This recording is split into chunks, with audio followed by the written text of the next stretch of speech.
Well, welcome everyone to today's webinar titled FX Hedging in Highly Volatile Markets, Tools and Tactics for Taming Currency Risk. This is Brian from Strategic Treasurer, and we're pleased you could join us as we discuss how FX hedging can help navigate today's uncertainty with greater control and clarity. Our speakers for today are Evan Mahoney, President of FX Initiative, David Renta, Global Head of Hedging at Convera, and Craig Jeffery, Founder and Managing Partner of Strategic Treasurer. Welcome, Evan, David, and Craig, and I'll now turn the presentation over to you. Good day, everyone. Thanks for joining. We are so glad you're here to talk about this important topic, FX hedging in a volatile environment. So thanks for spending some of your time and investing in this topic. I'd like to also say hello to David and Evan. Glad to present with you on this. We enjoyed our review sessions and look forward to our discussion. Yeah, great. Thanks, Craig. Really happy to be here. Look forward to a fruitful next hour or so. Likewise. Great to be here, Craig. All right. Well, let's go through what our agenda is. What are we going to cover in the next 58 minutes? We'll look at the current environment. We'll spend some time on the economic environment, the geopolitical environment. Briefly look at how that's impacted equities, some commodities, and then get into the impact on foreign currency, what we're seeing. Then we'll move over to volatility. How is this impacting organizations, and particularly how it impacts them from an economic standpoint related to foreign exchange activity. On the risk management side, we'll look at some terms like risk capacity, risk appetite, and how those things play out, or how organizations look at managing their risks or bringing their risks in alignment with their risk appetite, what they're willing to handle. And then we'll look at some different risk types, some of the different FX situations that can occur across a few domains. And Evan and David will talk about those, and then we'll look at some financial instruments, in particular some types of hedging, and how we protect against some of the price volatility in the FX currency pairs. At the end, we'll wrap up with 3 key takeaways to be shared in terms of how should we think about it, what should we do, how can you get started. So with that, we'll get into our first slide. And everyone loves a good chart. If you look at the top, what's going on in the economic environment, you can see the S&P moving along, from the beginning of the year.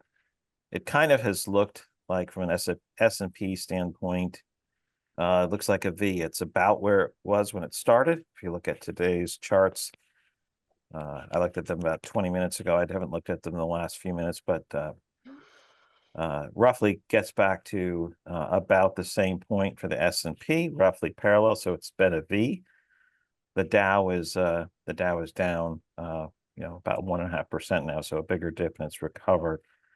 The commodity side, if you look at gold, there's been a pretty steep rise, about $700 increase due to uncertainty and concerns, and seeing gold as a store of value, particularly during times of uncertainty. So gold as a commodity has shot up. Oil has declined for several reasons. I think some of them are influenced by what's going on with the overall economy, capacity, are some other factors there. So it's sitting around, well, you can see it on the chart where it's sitting. So those are some of the factors that influence what's occurring, or as a result of some of the impact on the overall economy, from things like general trade, tariffs, geopolitical conflict, and the like. Each of these creates a level of uncertainty. Now, I would say the general level of economic uncertainty is kind of in the middle category. It certainly was elevated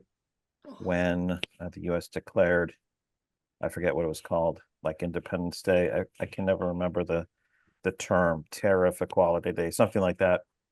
It created a change in the status quo, which created shifts on some of these commodities. We look at foreign currency pairs. Liberation Day, yes, that's right. And we can see how that has had an impact. And that's had a negative impact on the value of the dollar compared to other currencies as well. Evan, I didn't know if you had anything you wanted to jump in on the overall economic environment that we've seen, particularly of late, but even over the last couple of years. Yeah, I think that's a good overview of kind of where we are currently, Craig. Um, Obviously, the last month or two has been incredibly volatile following Liberation Day. But, I think one thing that I always keep in mind is volatility seems to be the norm. It's just the topic or the headlines that tend to change over time. So if we think about, following the presidential election, we had a big run up in the stock market. We're seeing some of that come back after Liberation Day. That's just in the past 6 months. But if we really think about, the past 2 or 3 decades, the 2008 financial crisis, the pandemic, events like Brexit, there's always something going on. So despite what the exact situation is at any given time, I think that the key is to be mindful that volatility really is the norm, and it's just those headlines that really change period to period. Yeah, that's great. Volatility is the norm, and the level of volatility shifts, goes from relatively calm to moderate to extreme and back and forth. David, I want to bring you in as well, but let's start on the FX pairs. What are some of your thoughts on what's occurring, of late and maybe over time on the FX FX front? So, it's interesting. I mean, Craig and Evan and I obviously huddled up prior to the session today, but we didn't coordinate comments. But Evan's theme around like volatility is the new normal is, it's what's old is new again, right? And that was thematic as I was kind of pulling thoughts together as well.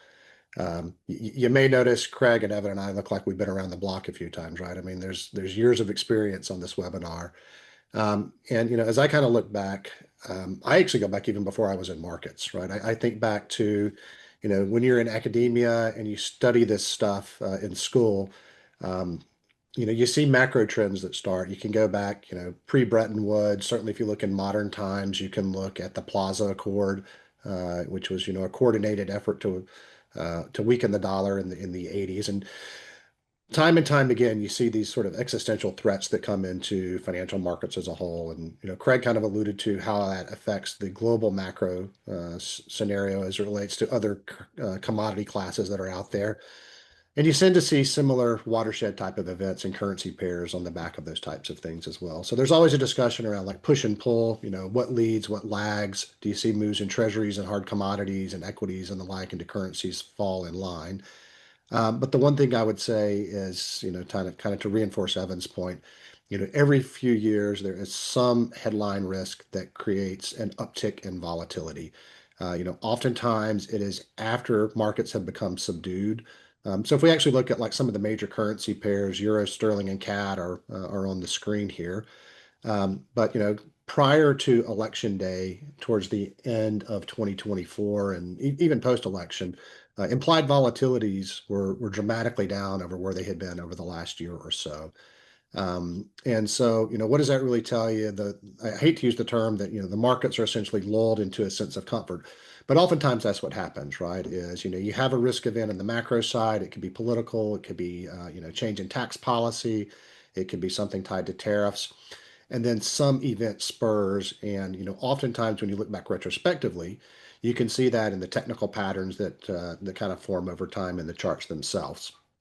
Um, Tech bubble in the 90s, possible tech bubble 2.0 here, pandemic, as Evan mentioned before, Brexit, all of those chart patterns, just like what we saw with what happened post-Liberation Day here, we saw massive spike up in volatility, led you to believe that something was going to happen in terms of breaks out of those recent zones. So it's always hard to tell and be predictive with what happens with currency rates, right? I mean, the market is just simply too big, $6.6 trillion a day that goes through the FX market. And so lots of variables that essentially factor into that push and pull sort of dynamic, if you will. But I think the important thing to kind of take from this is we go into the later parts of the presentation itself is, there isn't a known here, right? There is only the fact that it's a large market where when you have exposures, you need to be thinking about proactively what that means for your company and your financial operations. and then developing a plan to essentially address that. Yeah, excellent. Thanks. Thanks, David. And one of your comments about, I don't know if you use the word complacency or not, but you lulled into a sense of complacency, or you use some other term. We see that in all of life, not just with risk, but with people building below the tsunami level in Japan, right? Don't build below this point. Well, after a bunch of years, you don't. People build on the coast of the U.S. where hurricanes come and wipe the houses out. So you just have to be mindful of the events may not come as every week, but they still come, and we need to be prepared. On the trade and tariffs front, on the diagram you have here, you can see the trade balance, the net trade difference between different countries. And I think it's pretty useful for everyone just to look and see the size of what's occurring. This is, U.S. trade with some of the different countries. What's the trade balance? How is this impacting your company? How are these differences making a change? If you look at the U.S. economy, we're about a $28.5 trillion economy. You've got about 295 billion trade imbalance with China, but on a larger basis, right? So that's about that's a little over 1% is the trade imbalance out of a $28.5 trillion economy. But if you look at Canada and Mexico, you're at 230. You're almost what the trade imbalance is there. But if you look at total trade as well, any disruption can make a oversized impact. But I just wanted to lay some of those things out there in terms of what exists. You can see the tariffs in the middle column. Canada and Mexico, about a 25% tariff sitting in place now. Energy's lower with Canada, so that we're not suffering from that if you're in the U.S. as much as other areas. And you can see China, it wasn't too long when it was 145%. Just 9 days ago, there was a 145%. I guess some goods were up to, I think it was 185. Now it's down to 30% for a 90-day term. And you can see the others, Germany, Japan, and the UK. And I'd open it up to anyone in the chat box as well. How are you seeing tariffs impact your organization? Feel free to write something in the chat box. I'd also open up to David and Evan to any additional comments on tariffs, the size of the disruption, where it presents opportunities for businesses generally, and then maybe some implications on the FX side. I mean, I guess I can jump in and start. I mean, just I guess maybe to set the framework, because many people don't know who we are, and this obviously isn't a commercial, but just to give some credentialization across the cross section of views that we have. I mean, we have about 30,000 business clients globally, ranging from SMEs up to large Fortune 100 type. So we've got a pretty interesting perspective as it relates to kind of how Wall Street sees things and implications of various political and monetary policy changes. What I can tell you that we've observed kind of post-Liberation Day, and it's true oftentimes when you see something that comes out of left field. You could say the same thing about the election cycle across the major developed economies in 2018, as there was a populist wave across many different countries. But uncertainty essentially breeds discontent amongst corporates. Sometimes that can essentially mean that you see a pullback in risk appetite, and we'll talk a little bit later around different facets of hedge policy development. How much do I hedge? How long do I hedge? What kind of products do I use, and the like. But as a general statement, we see two, I would say, bodies or personas, if you will, of responses from clients. Certain clients essentially lean into the volatility. So, maybe they have held back with what they have hedged relative to their policies, if they have a well-defined hedge policy and program in place to take advantage of currency movements, if it has moved in their favor. For industries that are operating on thin profit margins, they may get a little bit more defensive. And for some that are hedging exposures where they might not have known exposures, but hedging anticipatory exposures where maybe they sit back a little bit on the sidelines while they wait for some of the noise essentially to fall out. So it does run the gamut. I think it depends on every different company has different risk profiles and different objectives that they're looking to see. But the general comment would be that in times of uncertainty, things change, and that certainly applies to the behavioral side of what you see companies do as well. Yeah, that's good. Evan, did you have a few comments? David, I think those are all very good points. And I also think it's important to keep in mind that tariffs really impact companies in different ways, depending on which countries you're exposed to, whether you're importing or exporting to and from those countries. My organization's actually based in Chicago. We have a huge agricultural presence around here. So I think one of the things that surprised me a little bit is when you're thinking about farmland and some of the businesses that operate around here, machinery and heavy industrial equipment, sourcing those overseas. I think a lot of companies are looking at those tariffs, and if there are purchases or situations that can be put on hold for a little bit until more certainty plays out and we understand what's temporary and what's long term, that's a big impact. So it's a bit more of a cautious mode there.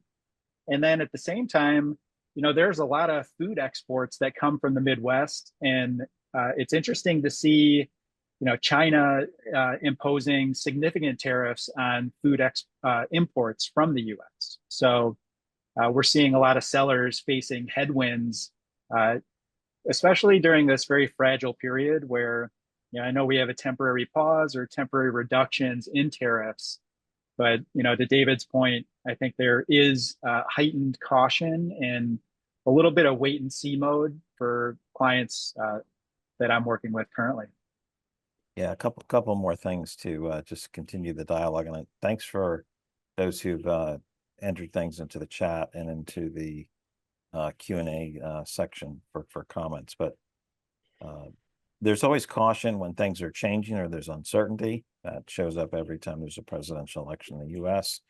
It shows up when there's some kind of dislocation, could be war, COVID, Liberation Day, whatever those things are. There's some of those elements. But what are some of our customers seeing and doing? It really depends on what the impact is.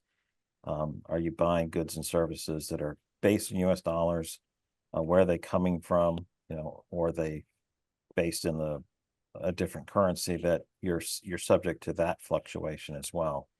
So, I guess some of the things we see, like what are some of the plans for Liberation Day? What are some of the stated goals for that? One was, reduction in illegal immigration. That seems to have trailed off quite significantly with some of the activities that have gone on. The fentanyl, I guess there's some progress, but you see that even being used in negotiations with China for the products that go to make fentanyl, pressure placed on that. And then you have industries that are steel, aluminum, auto, very much favored industries based on the current administration's promises made during the election cycle, and certainly being negotiated heavily. But you see some of the ripple effects. You can see some of the comments in the chat box. There's layoffs in the auto industry, even though that's an industry that is very heavily favored. And the food, what happened with food, I think what we saw with the UK is there was progress made in certain industries. And then there was I don't know how you would say it. It was like, yeah, they're not going to buy our food. They've got all kinds of problems. And it was fairly well turned over. So there's the factor of what currency is it in? How is it impacting my cost?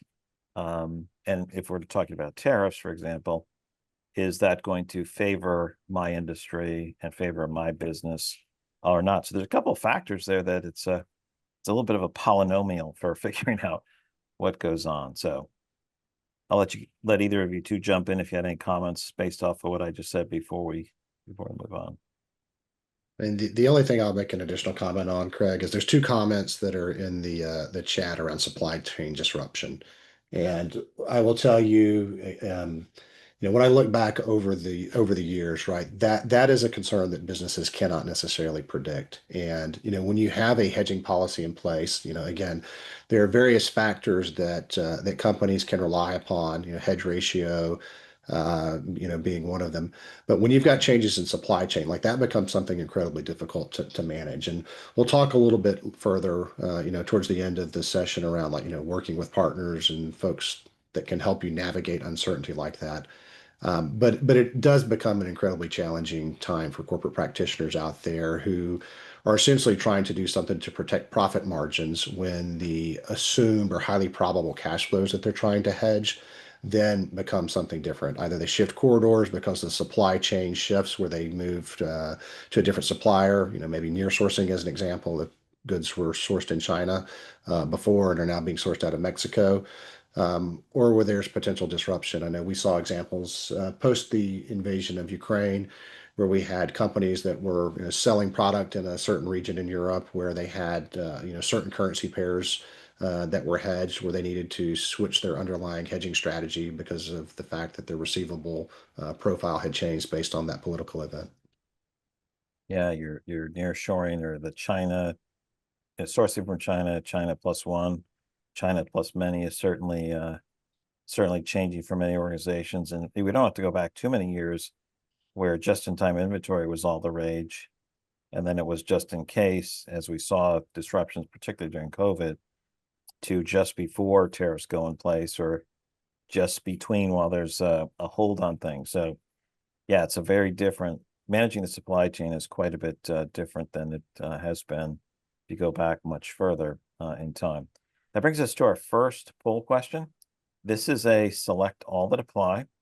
So which area of your business has been most impacted or affected by FX volatility over the past 6 to 12 months? So the beginning of the year and back to a year ago. Forecasting accuracy down to other or ensure. Go ahead and select all that apply and hit submit. If you can't see the poll or quiz, look in the chat box. You can see how to pull it up. Alt tab may bring you up to see that. Go ahead and do that and submit it. And yeah, David, thanks for giving some background on where you're coming from for Convera. You can follow them on their website, but you can also follow them on LinkedIn. You can see that in the chat box. Please click and follow them on your LinkedIn profile if you would. Same thing with FX Initiative with Evan. They do quite a bit of training on FX and content on the FX topic, and then Strategic Treasure as well. If you'd follow that, that makes all our marketing people super happy, and is your good deed for the month. I hear that it covers the entire month. All right. So we'll look at the answers too, and just as a way of those who are interested in data, if we have 150 people type the word Convera in the chat box, we will send all the poll results out to everybody. We'll send it out with the presentation. We'll stick them on the slide. And so that'll just give us a sense of how many people like the data. All right, so what's most impacted? And I'll start with Evan and go to David. Top is forecast accuracy. Tie for second is cash flow visibility and margins or pricing strategy. And then financial reporting and supply chain or sourcing seem to be the order that we go here. Any comments on this based on what we've said or what you saw in the chat notes? Why don't you start us off, Evan? Yeah, I think those poll results, informative, not necessarily surprising that forecast accuracy would be the top choice there. I think David actually touched on it just a moment ago that when he was talking about supply chain disruptions, events like these are very hard to predict. And obviously, when it comes to forecasting, predictability is really the name of the game there. So not surprised to see that at the top of the list. I also think what's interesting about the tariffs when companies are in this kind of wait and see mode, I mean, it's one thing where FX volatility in and of itself can impact cash flows, various transactions. But when those transactions themselves are now highly uncertain or tariffs are impacting them, I mean, there's a greater risk for those to potentially not materialize. So again, I think both of those really point to forecasting being a tremendous challenge during times of uncertainty like this. And I'm not sure there's really a silver bullet, but that seems to ring true with what I'm seeing in my clients as well. I would say we probably have a skewed perspective here. I mean, we're a payments company, right? So the overwhelming vast majority of our clients that are hedging cash flow exposure. So they're more concerned with protecting their bottom line. It's really more around locking in the P&L tied to their cost of goods sold is the primary use case. But I think it really depends on, the type of the organization that you're coming from. So, for large organizations that are concerned and, I don't want to jump ahead too much that are, hedging economic exposures and things that are on the balance sheet. It's much more impactful essentially for those large organizations than maybe something on the cost of goods side, particularly for U.S. companies, being that FX, generally speaking, represents a much smaller proportion of cost of goods relative to, say, the same size company that maybe is in a trade market such as the UK or continental Europe. Excellent. Thanks for your comments. Thanks everybody for answering the first poll question. We will we'll continue. So we have we'll move on to the impact of volatility. There's three dimensions that we're talking about here: tariffs, central bank policy on interest rates, and then the FX rate.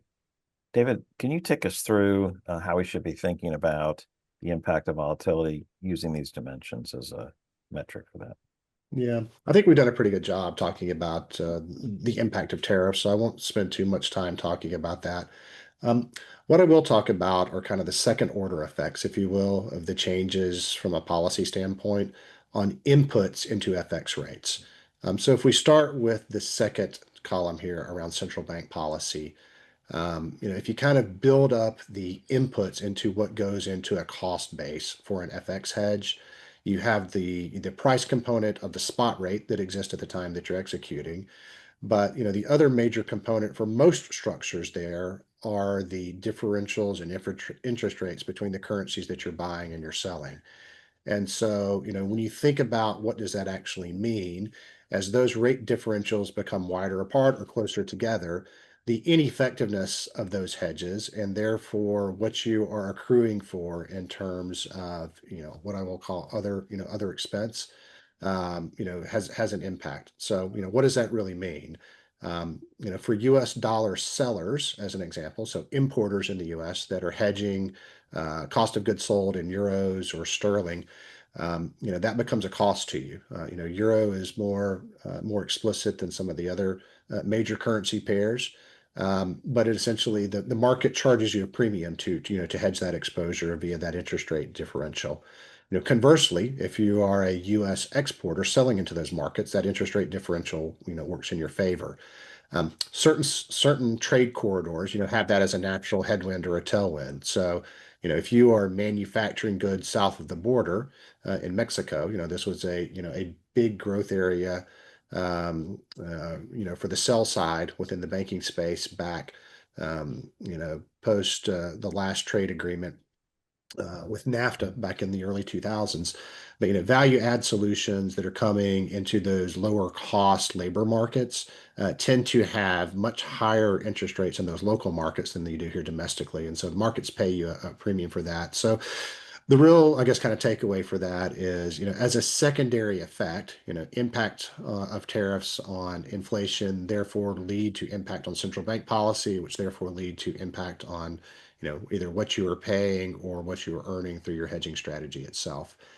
Outside of that, so outside of FX itself, obviously that has a broader impact as you think about more broadly kind of the capital stack for most corporations. So, do companies think about capitalizing intercompany debt? Do you take a different approach as it relates to your capital structure and your capital efficiency as far as how you actually have the companies capitalize themselves? And then more holistically, for companies that are maybe not publicly traded or bootstrapped, but that may be owned by private equity, for those institutional investors that are making investments in those portfolio companies, how they then start thinking about protecting that dollar of investment that went in today for a potential exit at some point 3 or 4 or 5 years down the road. Right, thank you. That brings us to our second poll question. We had one slide in between our first two poll questions, just to keep everybody on their toes. This is about hedging strategy. Is to select a single option. How confident are you in your current FX hedging strategy? You've got very confident, somewhat confident, not very confident, we don't have one, or you're unsure. So go ahead and select one and then go ahead and submit. We'll mention that we now need 60 more people to type Convera in the chat box so that all the poll answers will be provided. Brian's doing a good job of keeping up the count of how many times people type Convera. I know some people type poll, that still counts. Yeah, so we'll start off. Evan, why don't you take the first crack at it, right? Somewhat confident is the peak, and it's almost a twin peak with we don't have a formal FX strategy. And there's a pretty big chasm there between the not very confident and the very confident. Those are pretty low compared to the others. Yeah, your thoughts? Yeah, I mean, I would say that's probably the best spot to be in, is somewhat confident, knowing that there's always room for improvement. You never want to be overconfident or too sure of your strategy. But you do want to have confidence that you have the right tools and processes in place to mitigate your FX exposure. I think the other item, we don't have a formal FX strategy. That's actually very common, especially for smaller companies or folks that are just starting to expand abroad. It's very common to feel a little bit overwhelmed with starting a currency risk management program. So, I would say, again, these results are pretty well what I would have expected. And then, not very confident, have a strategy, but hasn't been very effective. I think something like that, just you're attending this webinar for the right reason, and we'll get into a little bit more detail in the slides ahead that hopefully will help you build a little bit more confidence and get from where you are to where you want to be. David, do you have anything you want to add on this? I mean, the only thing I would add is like, it doesn't surprise me to see the distribution. I mean, companies are at various lifestyle stages, right? I mean, I'm sure we have some early stage companies on here. We have some folks that are early in their career in treasury. We have others that are like us that have been doing this stuff for decades, that have very robust policies and procedures. The one, I guess, call out I would make around this as it relates to hedge strategy is, number one, if you don't have a hedge strategy, it's good to have one, right? Too often I have seen companies that are, reactive to conditions. At that point, it becomes an emotional decision. It isn't systemic. It isn't something where you put planning into it. It's something where you're reacting to macro events that, may not be in a timely manner. And if Murphy's Law tells us anything, if it's going to happen, it will. And so, the last thing that you want to do is essentially be reacting to something rather than having to take in some time to proactively think about it. The other call out I would make is, while it's important to make sure that you have one, it's also important to make sure that you're continuously revisiting that and making sure whatever you have specified in your policy and that your policy objectives are actually being still met. Are the types of exposures that you're hedging still relevant? Have changes in supply chain altered that for you? Have the terms of your credit agreement differed where maybe translation exposures become something that's of concern because you don't want to have a technical covenant default? And so, both the establishment as well as the monitoring of those programs are paramount as you think about having an active hedging program.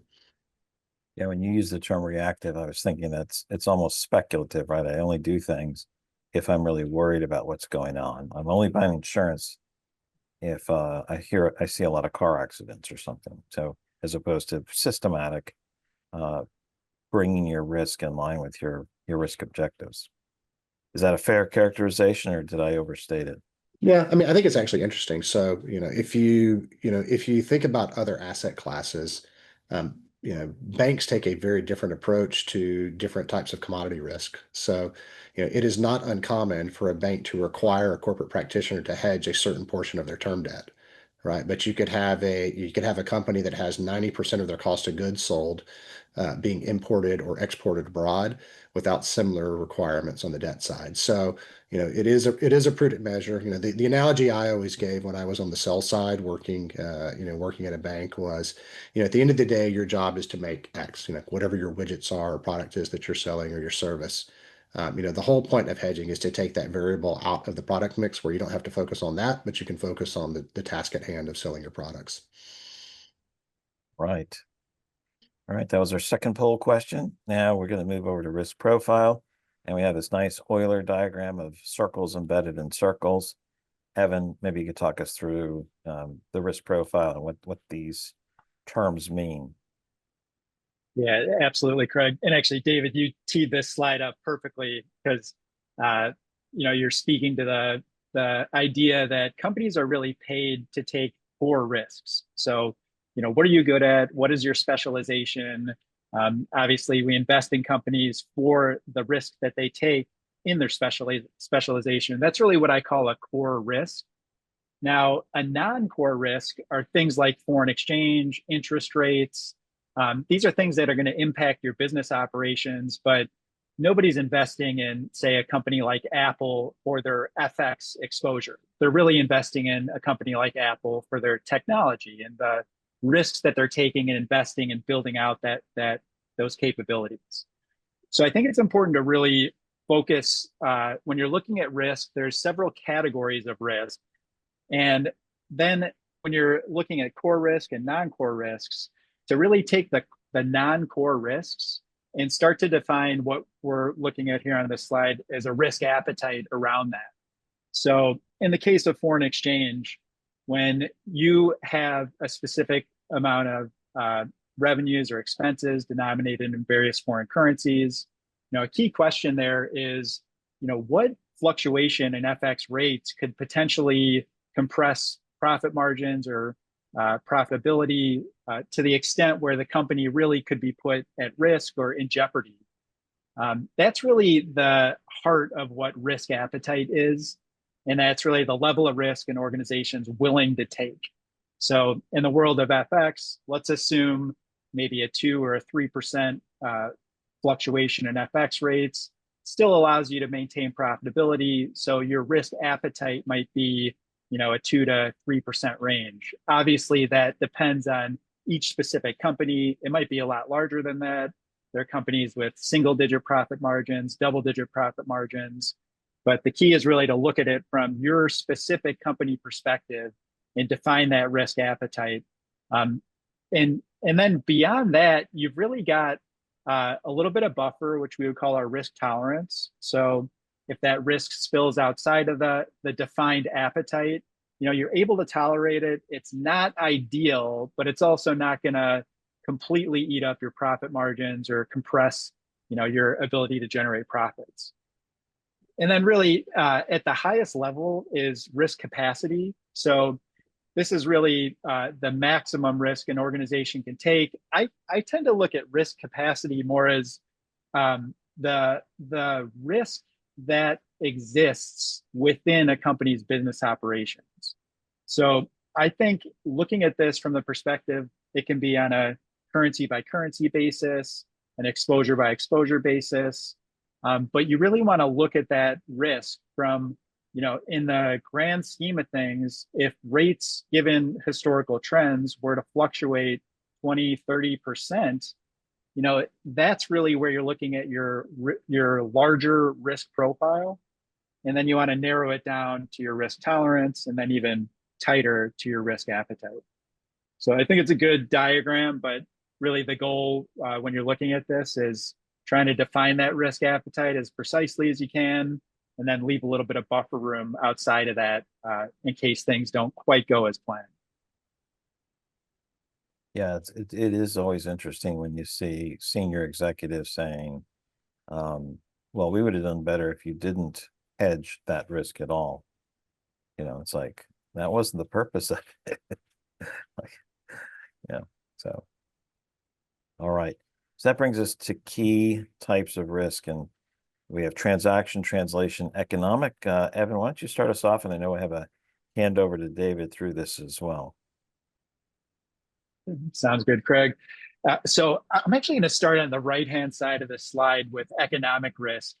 That's been the bulk of our discussion so far during this webinar. We're really talking about the larger macro impact that the political, legal, regulatory developments have on business opportunities and foreign exchange rates in general. We also talked about the fact that it's very difficult to predict what's going to happen. This type of risk is very hard to hedge at a macro level. So when we're thinking about economic risk, it's really more of a strategic decision. I can actually use Apple again as a good example here. I feel Apple has a tremendous FX risk management program. For anyone that's interested, that's really what my training's built around. They have a lot of good information. But they've obviously been in the headlines recently trying to move some of their manufacturing operations to the US due to various pressures. But it's a good example of when you're looking at FX economic risk, you really want to approach that from a more strategic perspective. If you know there are significant risks in a country or region, the key question there is, should you be doing business in that region? Is there a better alternative? That's really kind of the highest level of FX risk is economic risk.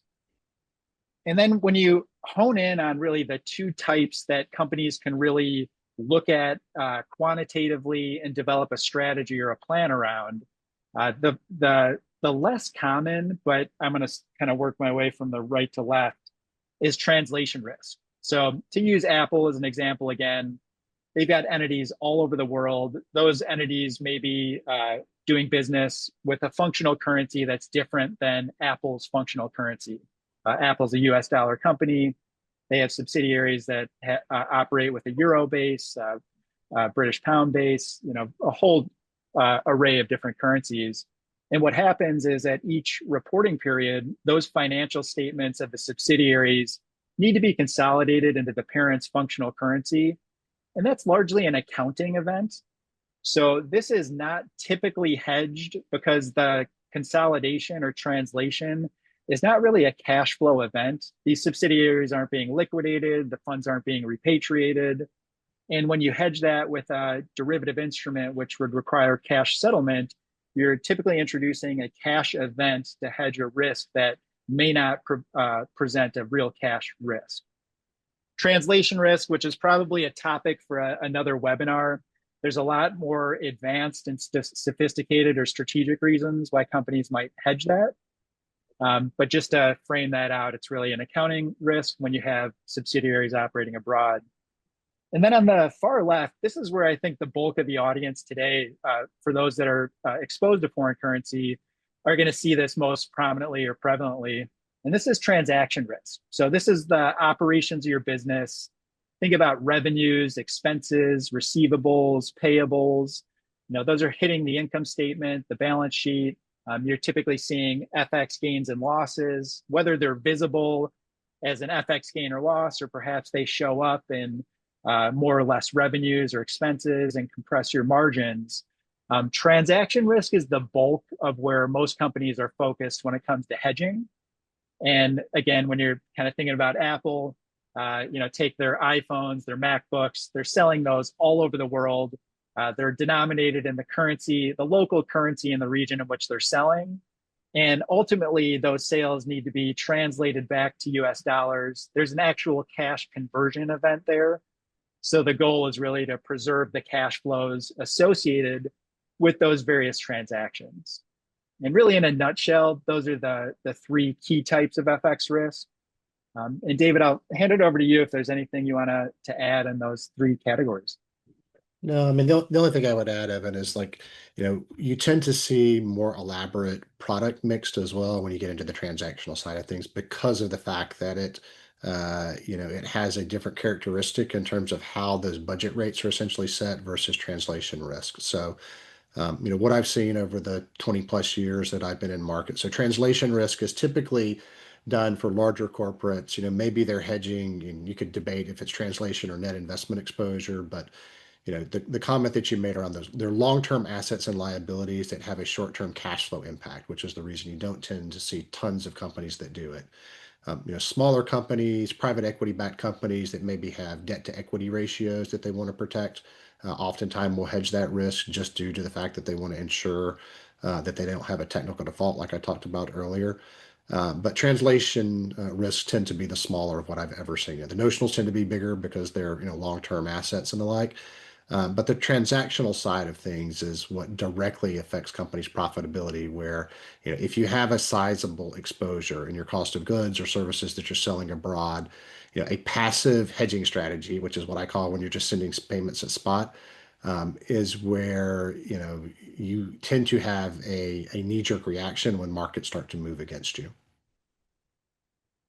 What is your biggest FX challenge today? Identifying exposure, so seeing what currencies you have exposures to, maybe the source of that, forecasting accurately, the favorite term, forecasting, choosing the right hedge tool, how am I going to hedge that, maybe the hedge instrument as well, aligning with policy governance, how you manage that, managing the cost, justifying hedging internally, maybe there's a bias against doing that for certain reasons, and then other or ensure is the last option. You can select all that apply, just you probably shouldn't select other or ensure and some of the other ones. So that'd be the only logical restraint I would place on people. Go ahead and fill that out, and we will give you a chance to do that. And I'm told we need 18 more people typing Convera in the chat box to hit our whatever number I said. I think I said 150 or 200. I can't remember, but Brian will know. So what you can see here, we'll probably move quickly from this. Forecasting accurately, number one, mirrors one of the other questions with forecasting being important in so many areas. Identifying exposures, number two. So that is that's crucial, identifying those, capturing those from within the financial statements or within the pre-trade. When you get down to cost, the right hedge tools, justifying hedging. So over a quarter, justifying hedging internally. I'm going to leave this poll question up, but I think we're going to move on for the sake of time to talk about hedging objectives. And I think, Evan, you'll start us on that. If you want to comment on it, feel free to do that. But just from a sake of time, let's make sure we keep moving through the content. Yeah, that sounds good. I'll be mindful with the remaining time we have. So moving on to hedging objectives, really there's two primary objectives companies have when managing foreign exchange risk. And that's really preserving cash flows and mitigating earnings volatility. Now, depending on whether you're a public or private company, both of these objectives are important, but one tends to take a little bit higher of a priority than the other. In the specific case of public companies, which are really under periodic, or they're under higher scrutiny because of periodic earnings, mitigating that earnings volatility is key, where private companies tend to be a little bit more able to tolerate earnings fluctuations as long as the cash flows are preserved. But really looking at it through the lens for those on the call today, whether you're a public or private company, both of those objectives apply. And then depending on which one takes higher priority is going to largely be related to whether you're a public or private organization. When you know those two objectives, the key is really to formalize them in a written policy document. Obviously, nothing gets done until it's really a directive or we have a resource that defines clearly who's doing what. So it really starts with defining a risk framework, establishing your policies, limits, governance. Within that policy, you're going to identify your exposures, quantify those risks. Once those exposures are identified and quantified, you then typically set horizons or terms in which you can actually hedge those, material thresholds you want to hedge once an exposure hits a certain limit, approved derivative instruments, how those derivatives are actually traded, the reports that go along with them, quite a bit. I mean, we could do a whole nother webinar on how to build out a policy. But really, in a nutshell, the policy is designed to address the two main objectives of preserving cash flows and mitigating earnings volatility. And David, if there's anything you want to add on the hedging objective side, please feel free. No, again, I mean, the simple way I've always thought about it, and we used to actually have a campaign around here that we would put into pitch materials, and it said basically hedging starts with why, right? So why do we want to hedge an exposure to begin with? And to all the points that you just made, Evan, like those are all built out around it.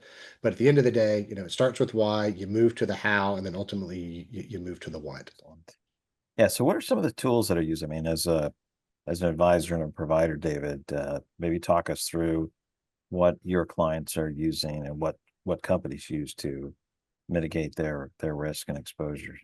Yeah, sure. So I'll talk more holistically, Craig, just around the market as a whole. So, again, we've got a skewed bias here. We're a payments company, so it's cash flow exposures primarily. So bucket one, forward contracts, bucket two, vanilla and structured option products are, pretty much what we offer. Methodologies around layered or rolling hedges certainly become part and parcel of that. But I'll kind of go iteratively through the building blocks of product, if you will. And I'm conscientious of time. But for those of you that are maybe new to FX hedging, a basic forward contract is the primary building block, right? It's a bilateral obligation on your provider side as well as your side to give you a fixed amount of currency at a fixed exchange rate, either on a date specific term or over some window of term. So it's the building block upon which essentially all hedge products are built.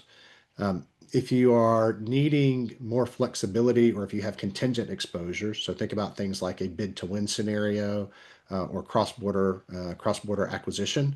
You don't want to have a bilateral obligation. You want some form of optionality around that. And so, vanilla option structures become the most appropriate risk management solution for those types of needs. For companies that are hedging cash flow exposures and they want to provide some form of protection, but some form of participation, there are a whole host of different structures that you can utilize by taking combinations of puts and calls and notionals and various inputs into that to come up with different risk characteristics and payout profiles. Now, not every product is suitable, right? And most providers will have some sort of suitability assessment that they will take you through before they will sell you certain of those types of structures. But the point being is, financial engineering has made all of these products extremely flexible with regard to trying to come up with a financial product that suits what your objectives are, given your risk tolerances and your financial markets experience. If you look more holistically across the product set, and you tend to see adoption of some of these other types of hedging solutions come into play. So, we don't have foreign currency denominated debt in there. That would sort of fall into this natural hedge, kind of solution, if you would. Oftentimes that's just simply interpreted as being, you've got buys and sells in the same currency, but I look at it more as just having a natural tendency within the obligations from a risk management standpoint. And then, if you don't have foreign currency denominated debt, but you have foreign currency denominated receivables, you can essentially synthesize that debt via a structure known as a cross-currency swap. And, this can either be created on a fixed basis, or you can actually do those structures where they have floating rate characteristics that might mimic something along the lines of what you would see in your term facility if you have the willingness to have a exposure to floating interest rate risks as well. So lots of different tools that are out there. And again, like a good robust policy usually involves some combination of multiples of these as you think about how to develop those. Excellent. Thanks for going through those tools. And Evan, I know you got a couple good reminders for us. Yeah, absolutely, Craig. So I think the first one here is spot on, which is there's no perfect time to hedge. The goal is really to start as soon as FX risk is material. We touched on this at the start of the webinar. I think David really hit it right on the head that times like this can often put companies in reactionary mode. So it can feel like, now is the perfect time to hedge.